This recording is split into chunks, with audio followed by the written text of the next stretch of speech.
ایک واقعہ اور سناتا ہوں آپ کو قرآن میں جس کا ذکر اللہ تعالیٰ نے کیا ہے۔ حضرت آدم علیہ السلام کی وجہ سے شیطان راندہ درگاہ ہوا، اور شیطان نے اللہ کے سامنے کیا قسم کھائی تھی؟ فَبِعِزَّتِكَ لَأُغْوِيَنَّهُمْ أَجْمَعِينَ، کہ میں تیرے بندوں کو کیا کروں گا؟ سب کو گمراہ کروں گا۔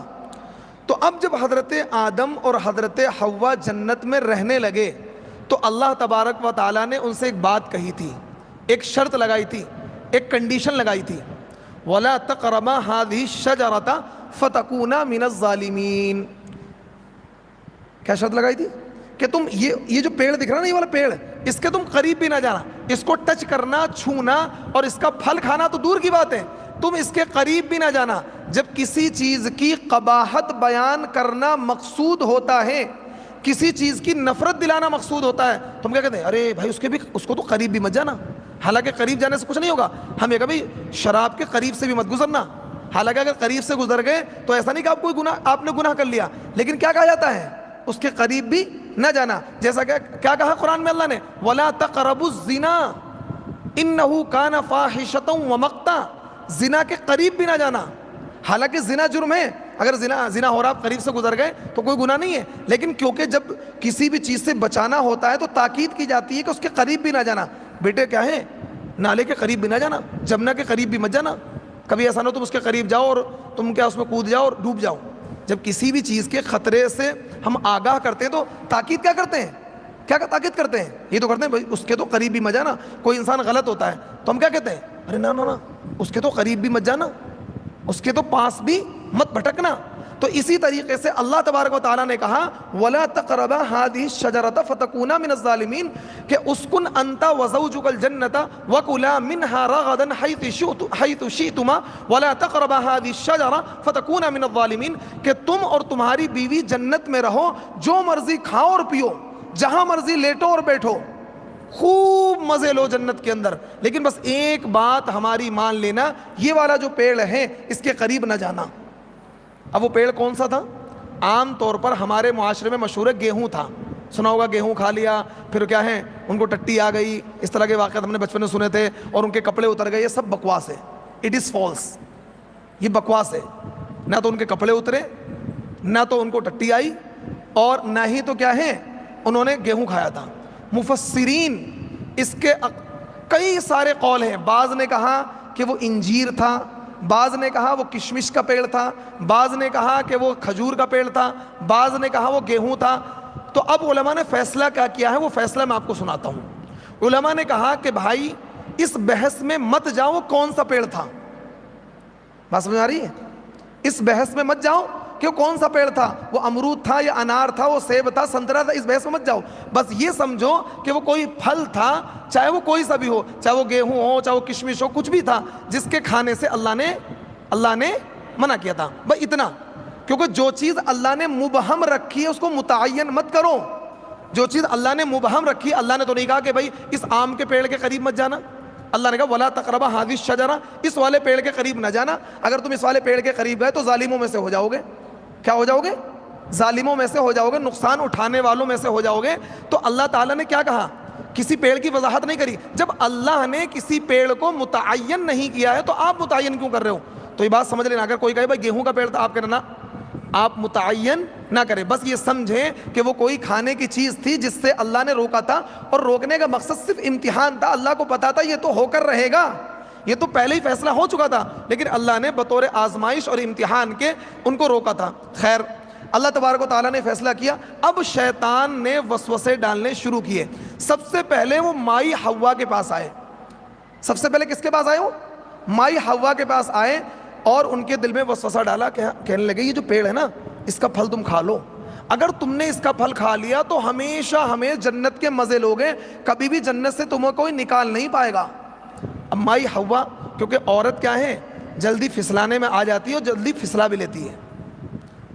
عورت کیا ہے جلدی پھسل بھی جاتی ہے اور جلدی کا پھسلا بھی دیتی ہے۔ آپ بہکائیں جلدی بہک جائے گی اور آپ کو جلدی بہکا بھی لے گی۔ بات سمجھ آ رہی ہے؟ عورت کیا ہے خود بھی جلدی پھسل جاتی ہے اور دوسرے انسان کو جلدی پھسلا لیتی ہے۔ ایک چٹکی بجا کے کیا ہے لڑکے کو اپنے اس میں پھنسا لیتی ہے۔ اور خود بھی جلدی پھسل جاتی ہے، یہ عورت کے اندر فطرت رکھی ہے۔ تو مائی حوا حضرت آدم کے پاس آئی، انہوں نے کہا بھی ایسے ایسے اس پیڑ کا کیا ہے، پھل کھا لو کیا ہے، اور یہ جو نعمتیں کبھی بھی ہم سے چھنیں گی نہیں، ہم کیا ہیں، یہ شجر خلد ہیں، ہمیشہ ہمیشہ کے لیے جنت میں ہم رہیں گے، ہمیں کوئی جنت سے بھی نکالے گا نہیں۔ انہوں نے کہا نا ہم ایسا نہیں کریں گے، کیونکہ اللہ نے ہمیں منع کیا ہے، اللہ نے ہمیں منع کیا ہے کہ اس پیڑ کے قریب نہ جانا۔ تو مائی حوا نے کوشش کری، لیکن حضرت آدم نے منع کر دینا، ہم اللہ کے حکم کو نہیں توڑیں گے۔ اب شیطان نے کہا داؤں تو فیل ہو گیا، شیطان نے کہا داؤں تو فیل ہو گیا۔ اب وہ کیا ہے، حضرت آدم کے پاس آیا، اس نے کہا ارے بھائی کھا لو نا، اور یہ حکم جو آپ کو اللہ نے دیا تھا یہ اس وقت تھا جب آپ جنت میں داخل ہوئے تھے، اس وقت تک کہا، اور جب آپ جنت کے مزاج کو سمجھ گئے، جنت میں آپ رہنے سہنے لگے، اب آپ تو جنت میں پرانے ہو گئے، یہ تو ابتدا میں یہ حکم تھا کہ اس پیڑ کے قریب نہیں جانا، اب تو آپ جنت کے باشی بن گئے، جنت کے باشندے بن گئے، جنت میں رہنے لگے، اب یہ اللہ کا حکم کیا ہے، منسوخ ہو گیا ہے، اب اگر کھا لیں گے اب اللہ کی طرف سے کوئی اس پر پکڑ نہیں ہوگی۔ یہ تو شروع کا معاملہ تھا، اس طریقے سے بکایا۔ اور بعض علماء نے لکھا ہے شیطان نے یہ کہا کہ نہیں، ایسا تھا جس وقت آپ یہاں پر کھڑے تھے نا تو یہاں بہت سارے پیڑ تھے، تو جس پیڑ کے قریب کھڑے تھے بس اس پیڑ کا مت کھاؤ۔ جیسے مثال کے طور پر میں آم کے باغ میں کھڑا ہوں اور آم کے باغ میں 100 پیڑ ہیں، تو شیطان کہنے لگا بھائی آپ اس پیڑ کے قریب کھڑے تھے اور اللہ نے مجھے کہا ان پیڑوں کے قریب نہیں جانا ہے، پیڑ بہت سارے تھے، تو شیطان نے کہا کہ اللہ نے تم سے یہ کہا تھا اس والے پیڑ کے قریب نہ جانا جس کے پاس تم کھڑے تھے، اور اس والے پیڑ کا کھا لو، پیڑ دونوں ایک ہی تھے۔ کیا کہا شیطان نے، تم اس والے پیڑ کا مت کھاؤ جس والے پیڑ کے قریب تم کھڑو، یاد کرو جب تمہیں اللہ نے حکم دیا تھا تم اس والے پیڑ کے قریب کھڑے تھے، اور تم اس والے پیڑ کا مت کھاؤ، اس والے پیڑ کا کھا لو۔ یعنی اس طریقے سے گھما پھرا کے اس نے بات کری، حضرت آدم نے اس پیڑ کا پھل کھا لیا۔ فَأَزَلَّهُمُ الشَّيْطَانُ عَنْهَا فَأَخْرَجَهُمَا مِمَّا كَانَ فِيهِ، قرآن نے کہا شیطان نے ان دونوں کو پھسلا دیا، بہکا دیا، اور ان کو ان نعمتوں سے نکلوا دیا جن نعمتوں کے اندر وہ تھے۔ جب انہوں نے اس پیڑ کے درخت سے پھل کو کھا لیا، اللہ تعالیٰ کی طرف سے فوراً کا عتاب نازل ہوا، اور اللہ نے کہا کہ اے آدم قُلْنَا اهْبِطُوا مِنْهَا جَمِيعًا، اب ہمارا حکم ہے تم یہاں سے اتر جاؤ زمین میں، اور زمین میں قُلْنَا اهْبِطُوا مِنْهَا جَمِيعًا فَإِمَّا يَأْتِيَنَّكُم مِّنِّي هُدًى فَمَن تَبِعَ هُدَايَ فَلَا خَوْفٌ عَلَيْهِمْ وَلَا هُمْ يَحْزَنُونَ، تم زمین پر چلے جاؤ اور جب بھی میری طرف سے کوئی ہدایت آئے، میرا کوئی پیغام آئے، اس کی اتباع کرنا، تو تم پر نہ تو کوئی خوف ہوگا نہ تو تم غمگین ہوگے، یہ اللہ نے کہہ دیا۔ اور پھر اللہ نے یہ کہا کہ تم زمین میں کیا ہے، فَأَزَلَّهُمُ الشَّيْطَانُ عَنْهَا فَأَخْرَجَهُمَا مِمَّا كَانَ فِيهِ وَقُلْنَا اهْبِطُوا بَعْضُكُمْ لِبَعْضٍ عَدُوٌّ وَلَكُمْ فِي الْأَرْضِ مُسْتَقَرٌّ وَمَتَاعٌ إِلَىٰ حِينٍ، کہ تم زمین میں چلے جاؤ اور زمین میں ایک متعینہ مدت تک کے لیے تمہارے لیے ٹھکانہ ہے، پھر بھی تمہیں ہمارے پاس ہی لوٹ کر آنا ہے۔ وَلَكُمْ فِيهَا مُسْتَقَرٌّ وَمَتَاعٌ إِلَىٰ حِينٍ، کہ تمہیں زمین میں ایک متعینہ مدت تک جب تک ہم چاہیں گے تمہیں رکنا ہے، اور اس کے بعد لوٹ کر تمہیں ہمارے پاس ہی آنا پڑے گا۔ خیر، حضرت آدم کو اللہ تبارک و تعالیٰ نے سری لنکا کے پہاڑ پر اتارا اور مائی حوا کو افریقہ کے جنگل میں اتارا، اور 300 سال تک دونوں کی آپس میں کوئی ملاقات نہیں ہوئی۔ کتنے؟ 300 سال تک حضرت آدم مائی حوا روتے رہے، اللہ سے توبہ کرتے رہے۔ فَتَلَقَّى آدَمُ مِن رَّبِّهِ كَلِمَاتٍ فَتَابَ عَلَيْهِ إِنَّهُ هُوَ التَّوَّابُ الرَّحِيمُ، اللہ تبارک و تعالیٰ نے حضرت آدم کو توبہ کے کلمات سکھلا دیے، اور حضرت آدم نے انہی توبہ کے کلمات کو دہرایا جو اللہ نے ان کو سکھلائے تھے، تو پھر اللہ تعالیٰ نے ان کی توبہ کو قبول کیا، اور اللہ تو بہت زیادہ توبہ قبول کرنے والے، رحم کرنے والے ہیں۔ حضرت آدم کو کون سے کلمات اللہ نے سکھلائے تھے؟ قال ربنا ظلمنا انفسنا وان لم تغفر لنا وترحمنا لنكونن من الخاسرین، یہ الفاظ اللہ تعالیٰ نے کس کو سکھلائے تھے؟ حضرت آدم کو، اور حضرت آدم نے انہی کلمات کے ذریعے سے معافی مانگی، اللہ نے ان کی معافی کو قبول کیا۔ حضرت آدم سری لنکا سے چلے، حضرت مائی حوا افریقہ سے چلی، اور چلتے چلتے چلتے چلتے چلتے جو پہاڑ ہے جس کو جبل رحمت کہتے ہیں، پہاڑ کے ایک سرے سے یہ چڑھے، ایک سرے سے وہ چڑھے، پہاڑ کا جو اوپر والا حصہ ہے جس کو جبل رحمت کہتے ہیں، جہاں سے کھڑے ہو کر کیا ہے امیر الحج حج کا خطبہ دیتے ہیں، اور تمام حاجی میدان عرفات میں نیچے ہوتے ہیں۔ آپ کو بھی جانا، بہت اونچا پہاڑ ہے، وہاں پہاڑ کے اوپر کھڑے ہو کر اللہ کے نبی نے خطبہ دیا تھا، اس کو جبل رحمت کہتے ہیں۔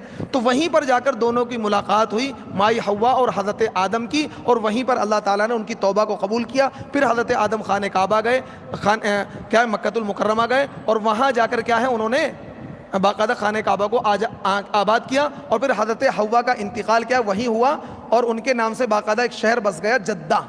جدہ کے معنی آتے ہیں دادی، مائی ہوا ہماری کون ہے؟ دادی تو ہے، اس لیے ان کے نام سے باقاعدہ ایک شہر بس گیا جدہ، ان کی قبر جدہ کے اندر ایئرپورٹ سے باہر نکلتے ہی مائی ہوا کی قبر موجود ہے، اس شہر کا نام کیا پڑ گیا؟ جدہ، اور جدہ کے معنی کیا آتے ہیں؟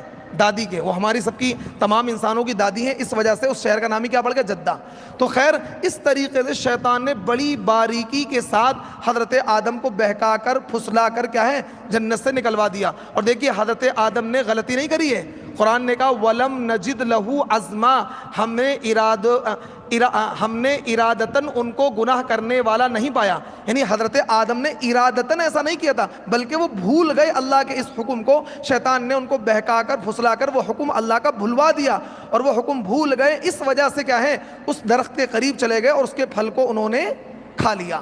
تو قرآن نے کیا کہا؟ آپ یہ نہیں کہہ سکتے حضرت آدم نے نافرمانی کی، فَعَصَىٰ آدَمُ رَبَّهُ فَغَوَىٰ فَنَسِيَ وَلَمْ نَجِدْ لَهُ عَزْمًا، قرآن نے کہا وہ بھول گئے، کیا کہا قرآن نے؟ بھول گئے۔ تو اس لیے ہمارے والد حضرت آدم بھول گئے، اسی وجہ سے یہ بیماری ہمارے اندر بھی آ گئی، ہم بھی بھول جاتے ہیں۔ کیا کرتے ہیں؟ بھول جاتے ہیں۔ حضرت آدم بھولے تو ہم بھی بھول گئے، کیونکہ جو چیزیں حضرت آدم کے اندر تھیں وہی چیزیں انسان کے اندر آئیں گی۔ حضرت آدم کو شیطان نے کیا ہے؟ بہکا دیا، پھسلا دیا، اور کیا بھول گئے۔ وَلَمْ نَجِدْ لَهُ عَزْمًا، قرآن نے کہا انہوں نے ارادتاً ایسا نہیں کیا تھا۔ تو یاد رکھو شیطان انسانوں کا ازلی دشمن ہے، ہمارے والد حضرت آدم کا بھی دشمن ہے، اور اس نے ہمارے والد سے دشمنی کر کے انہیں جنت سے نکلوا دیا۔ جنت ہمارا اصلی ٹھکانہ ہے، جنت میں ہی ہمیں رہنا ہے۔ تو اس لیے یاد رکھیں، شیطان کی دشمنی کو کیا ہے؟ پرکھیں، شیطان کی دشمنی کو کیا ہے؟ سمجھیں۔ اگر شیطان کی دشمنی کو آپ سمجھ گئے تو انشاءاللہ آپ کامیاب ہو جائیں گے، اور شیطان کے پھندوں سے بچنے کا واحد علاج یہ ہے کہ آپ ہمیشہ اللہ کا ذکر کریں۔ کیا کریں؟ اللہ کا ذکر۔ اب ہمیشہ اللہ کا ذکر کیسے کریں گے؟ ہمیشہ اللہ کا ذکر کریں۔ ذکر کیا ہے؟ میں نے سکھایا مراقبہ، آپ کو بتایا مراقبہ۔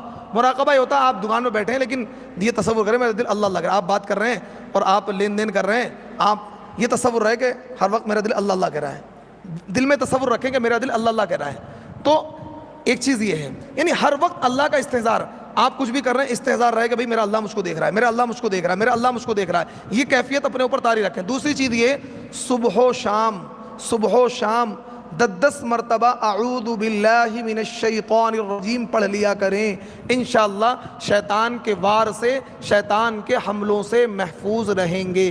کیا کریں؟ 10 مرتبہ صبح و شام اللہ کیا ہے؟ اعوذ باللہ من الشیطان الرجیم پڑھ لیا کریں، شیطان کے حملوں سے، شیطان کے ہتھ کنڈوں سے محفوظ رہیں گے۔ اور دوسرا یہ ہے چلتے پھرتے اٹھتے بیٹھتے اللہ کا ذکر ضرور کیا کریں، کیونکہ ذکر جو انسان ذکر کرتا ہے تو اس کا قلب منور رہتا ہے، اس کے قلب کو کیا ہے؟